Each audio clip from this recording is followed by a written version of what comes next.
Hello നമസ്കാരം, welcome to my channel. അപ്പോൾ ഇന്ന് ഞാൻ ഗോട്ട് മിൽക്കും ഹണിയും വെച്ചിട്ടുള്ളൊരു സോപ്പാണ് ചെയ്യാൻ പോകുന്നത്. അപ്പോൾ അതിന് വേണ്ടിയിട്ടുള്ള ഇൻഗ്രീഡിയൻസ് ഇതൊക്കെ. അപ്പോൾ ഓയിലും ബട്ടേഴ്സൊക്കെ ഞാൻ പ്രീ മെഷർ ചെയ്ത് വെച്ചിട്ടുണ്ട്. അപ്പോൾ അതിൻ്റെ ഡീറ്റെയിൽസ്, അതിൻ്റെ മെഷർമെൻറ്റ്സൊക്കെ ഞാൻ ഡിസ്ക്രിപ്ഷൻ ബോക്സിൽ ഇട്ടിട്ടുണ്ട്. അടുത്ത് വരുന്ന ലൈ ആണ് ഇത്, got milk, geranium essential oil, ഇത് ഹണി ഞാൻ ചെറു ചൂടുവെള്ളത്തിൽ ഒഴിച്ച് വെച്ചിട്ടുള്ളതാണ്. ഒന്ന് ഹണി കുറച്ച് തിക്കാണല്ലോ, അപ്പോൾ ഒന്ന് ലൈറ്റ് ആവാൻ വേണ്ടിയിട്ട്. ഇനി ആദ്യം നമുക്ക് ഈ ഹണി ഈ ചൂടുവെള്ളത്തിലൊന്ന് മിക്സ് ചെയ്യണം. ഇതുപോലെ ഒന്ന് മിക്സ് ചെയ്ത് കൊടുത്തിട്ട് നമുക്ക് ഈ ഓയിലിലേക്ക് ഒഴിച്ചു കൊടുക്കാം.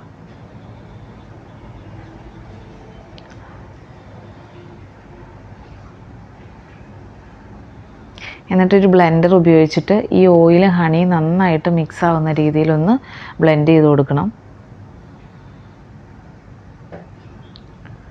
ഇതുപോലെ ഒന്ന് ബ്ലെൻഡ് ചെയ്യാം.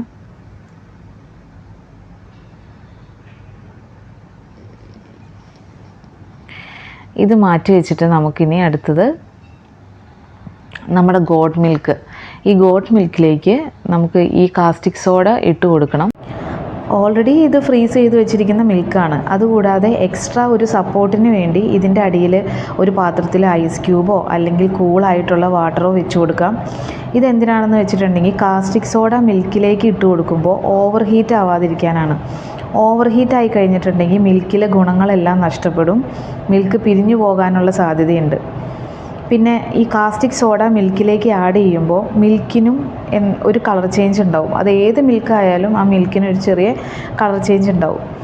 അത് ഒരു ക്രീം അല്ലെങ്കിൽ ഒരു ലൈറ്റ് യെല്ലോയിഷ്, ആ ഒരു കളറിൽ നിന്ന് ഒരുപാട് ഡാർക്ക് യെല്ലോ അല്ലെങ്കിൽ ഒരു ഓറഞ്ച് ഷെയ്ഡിലേക്കൊന്നും പോകരുത്.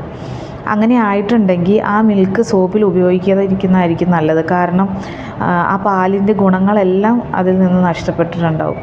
അപ്പോൾ ഇതൊക്കെ അവോയ്ഡ് ചെയ്യാൻ വേണ്ടിയിട്ടാണ് നമ്മൾ ഐസ് ക്യൂബ് ഒരു ചുറ്റും ഇങ്ങനെ വെച്ച് കൊടുത്തിട്ട് ഒരു എക്സ്ട്രാ സപ്പോർട്ട് നമ്മൾ കൊടുക്കുന്നത്. അപ്പോൾ ഓൾമോസ്റ്റ് നമ്മുടെ മിൽക്ക് ഇവിടെ റെഡി ആയിട്ടുണ്ട്. വലിയ കളർ ചേഞ്ചസ് ഒന്നും വന്നിട്ടില്ല, ഒരു ക്രീം കളറേ ആയിട്ടുള്ളൂ. ഇനി നമുക്ക് ഈ സൊല്യൂഷൻ ഓയിലിലേക്ക് ഒഴിച്ചു കൊടുക്കണം. അപ്പോൾ അതിനായിട്ട് ഒരു അരിപ്പ എടുത്തിട്ട് ഇതുപോലെ അരിച്ച് ഒഴിച്ചു കൊടുക്കാം. എപ്പോഴും അരിച്ച് തന്നെ ഒഴിക്കണം. അത് മിൽക്ക് ആയാലും ശരി, പ്യൂരീസ് ആയാലും ശരി, അരിച്ച് തന്നെ ഒഴിക്കാൻ നോക്കുക. കാരണം ആ കാസ്റ്റിക് സോഡയുടെ പാർട്ടിക്കിൾ അലിയാതെ ഓയിലിൽ ചെന്ന് കഴിഞ്ഞിട്ടുണ്ടെങ്കിൽ ഓയിലിൽ വെച്ച് അത് അലിയില്ല. പിന്നെ അത് നമ്മൾ സോപ്പായിട്ട് എടുക്കുമ്പോൾ സ്കിന്നിന് ഇറിറ്റേഷനും അതുപോലെ തന്നെ അലർജീസൊക്കെ ഉണ്ടാകാനുള്ള സാധ്യതയുണ്ട്. അതുകൊണ്ട് അരിച്ച് തന്നെ ഒഴിക്കാൻ നോക്കുക. ഇപ്പോൾ നമുക്ക് അരിക്കുമ്പോൾ തന്നെ കാണാൻ പറ്റും അതിനകത്തുള്ള ചെറിയ ചെറിയ പാർട്ടിക്കിൾ അവിടെ കിടക്കുന്നുണ്ടാവും. അപ്പോൾ ഇതുപോലെ അരിച്ചൊഴിക്കുക. ഈ സൊല്യൂഷൻ, ഈ ഓയിലും ഈ ലൈ സൊല്യൂഷനും നമുക്ക് ഇതുപോലൊരു സ്പാച്ചില വെച്ചിട്ട് ആദ്യം ഒന്ന് മിക്സ് ചെയ്ത് കൊടുക്കണം. എന്നിട്ട് ബ്ലെൻഡർ ഉപയോഗിച്ചാൽ മതി. പെട്ടെന്ന് തന്നെ ബ്ലെൻഡർ ഉപയോഗിക്കേണ്ട. ഇതുപോലെ ഒന്ന് മിക്സ് ചെയ്ത് കൊടുത്തിട്ട് നമുക്ക് ബ്ലെൻഡർ ഉപയോഗിക്കാം. അപ്പോൾ ബ്ലെൻഡർ ഉപയോഗിക്കുമ്പോഴും നമ്മൾ ഒരുപാട് മിക്സ് ചെയ്ത് കൊടുക്കരുത്. ഒരു ബ്രേക്ക് എടുത്തിട്ട് ഒന്ന് ചെറുതായിട്ടൊന്ന് ബ്ലെൻഡ് ചെയ്യുക, കുറച്ച് കഴിഞ്ഞിട്ട് പിന്നെ അടുത്ത് ബ്ലെൻഡ് ചെയ്ത് കൊടുക്കുക. അപ്പോൾ നമുക്ക് അതിൻ്റെ ഒരു കൺസിസ്റ്റൻസി ലെവൽ നമുക്ക് മനസ്സിലാവും. ഒരു ട്രേസ് വരണം ഇതിനകത്ത്, ഒരു ചെറിയൊരു തിക്നെസ് വരുമ്പോൾ തന്നെ നമ്മൾ ബ്ലെൻഡ് ചെയ്യുന്നത് നിർത്തണം. അപ്പോൾ അതുകൊണ്ടാണ് ഇടയ്ക്കിടയ്ക്ക് നമ്മൾ ബ്ലെൻഡ് ചെയ്ത് കൊടുക്കുക. ഇപ്പോൾ ഏകദേശം റെഡി ആയിട്ടുണ്ട്. നമുക്ക് സ്പാച്ചിൽ വെച്ചിട്ടൊന്ന് നോക്കാം ഇതിൻ്റെ കൺസിസ്റ്റൻസി എന്താണെന്ന്. കണ്ടോ? ഇനി അടുത്ത് നമുക്ക് essential oil, geranium essential oil add ചെയ്ത് കൊടുത്തിട്ട് നമുക്ക് ഇതുപോലെ ഒന്ന് പെട്ടെന്ന് ബ്ലെൻഡ് ചെയ്യാം. ബ്ലെൻഡ് ചെയ്യരുത്, സ്പാച്ചിൽ വെച്ചിട്ട് ഇതുപോലെ ഒന്ന് മിക്സ് ചെയ്യണം.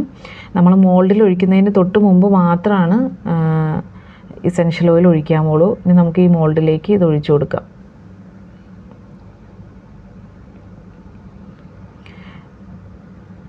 ഈ ഒരു കൺസിസ്റ്റൻസി ആകുമ്പോൾ നമുക്ക് ഒഴിക്കാനും എളുപ്പമുണ്ട്. പൗഡേഴ്സൊക്കെ ഇടുമ്പോൾ നമുക്ക് ഈ ഒരു കൺസിസ്റ്റൻസി ലെവൽ കിട്ടില്ല.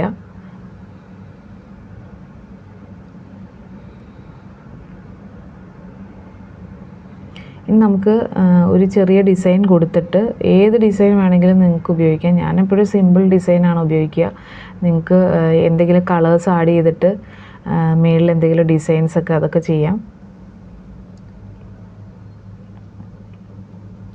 ഇത് നമ്മളൊരു 24 to 48 hours നമ്മളിത് കീപ്പ് ചെയ്യണം.